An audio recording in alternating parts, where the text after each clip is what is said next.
कावा हा पण पक्षी असा आहे की आपल्या शेतामध्ये इथं लिंबावरती कायम बसून राहतो मित्रांनो.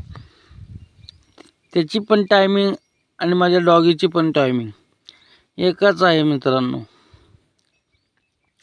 हा पक्षी जसं मला कमसे कम एक 5-6 वर्षे झालं मी गावात आलो आहे, शेताकडे लक्ष दिलो मित्रांनो, तसा हा पक्षी माझ्या टायमिंगानुसार ऑटोमॅटिक येतो. हा आपण म्हणतो ना कावा, हा बघा मित्रांनो.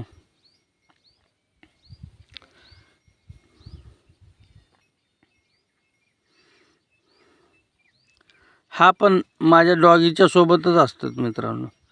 हा बघा माझे इथं डॉगी आहेत. हा म्हणजे दोस्ती खूप चांगली आहे यांची असं म्हणा आपणाला काही हरकत नाही. हा बघा डॉगी आणि कावळा यांचे दोघी चांगले म्हणजे चांगल्या पद्धतीची दोस्ती आहे.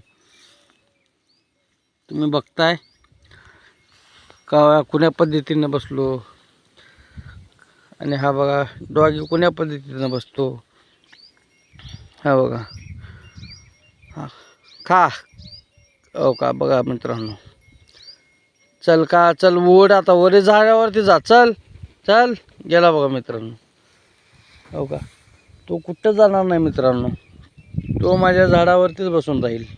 हा बघा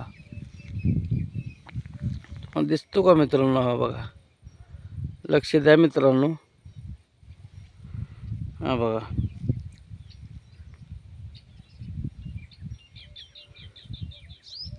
हा व्यवस्थित हाच झाडावरती बसून असतो मित्रांनो कायम.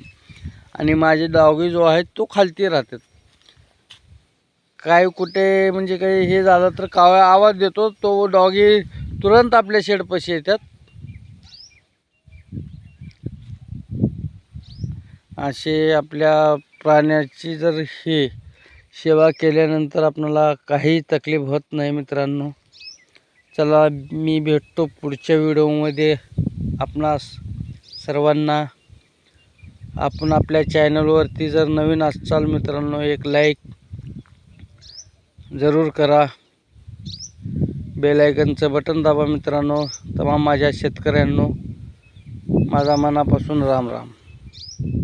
धन्यवाद मित्रांनो.